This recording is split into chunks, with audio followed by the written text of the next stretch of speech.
Have you ever felt like you have nothing to give? Like you're just on the receiving end of life's circumstances? Well, I've got a story for you today that might just change your perspective on that forever. It's about value, self-worth, and discovering the incredible power we all have within us, even when we feel completely empty. Imagine a bustling railway station, alive with the sounds of rumbling trains and hurried footsteps. Amidst this organized chaos, there lived a beggar. Each day was a familiar routine for him. He'd walk along the platforms, his hand outstretched, surviving on the spare change and kindness of strangers rushing to catch their trains. He saw himself as just a taker, someone defined by what he lacked. One afternoon, a sharp-suited businessman stepped onto the platform. He radiated success, from his polished shoes to his confident stride. The beggar's eyes lit up. "This is my chance," he thought. "A man like that, so wealthy, he won't even miss a few coins. He might give me enough for a whole week."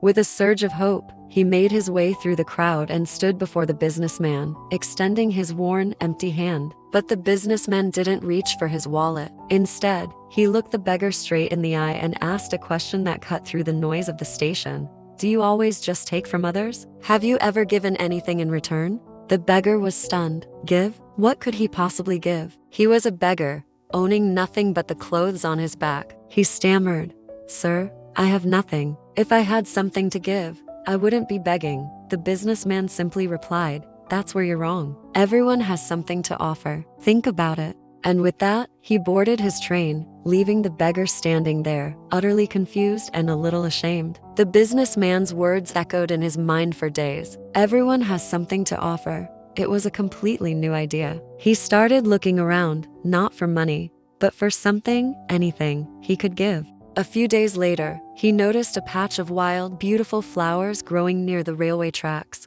An idea sparked. He spent the morning picking them, and for the rest of the day, instead of just asking for money, he offered a flower to every person he approached. Most people still walked by, but some paused. A young woman smiled and gave him a few coins for the flower. An elderly man thanked him, saying the small gesture brightened his day. By evening, he had collected more money than usual. But more importantly, he felt different. He wasn't just a taker anymore. He was a giver. He was providing something of value, no matter how small. He continued this every day, offering flowers. He started feeling a sense of pride, a flicker of dignity he hadn't felt in years. He was no longer just a beggar. He was the flower man of the station. Months passed, and the same businessman returned to the station. He immediately spotted the beggar, but he looked transformed. He was standing straighter, his eyes were brighter, and he was surrounded by buckets of colorful flowers, selling them to happy customers.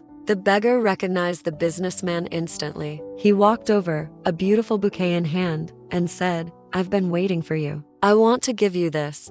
For free. You taught me that I have something to give, and it changed my entire life." The businessman smiled warmly. "I'm glad to see it," he said. "But the real change didn't come from me. It came from you. You stopped seeing yourself as a beggar and started seeing yourself as a merchant, a businessman. The moment your mindset shifted, your world changed with it. You were never just a beggar. You were a businessman who just hadn't realized it yet." This story is a powerful reminder that our value isn't determined by what we have in our pockets, but by what we believe we can offer the world. We all have flowers to give: our kindness, our skills, a listening ear, a simple smile. The moment you start focusing on what you can give, instead of what you can get, you unlock your true potential. You stop being a passive recipient of circumstances and become an active creator of your own value. So, I ask you today, what flowers will you start giving? Thanks so much for watching. If this story resonated with you, hit that like button and subscribe for more content that inspires and uplifts. See you in the next one.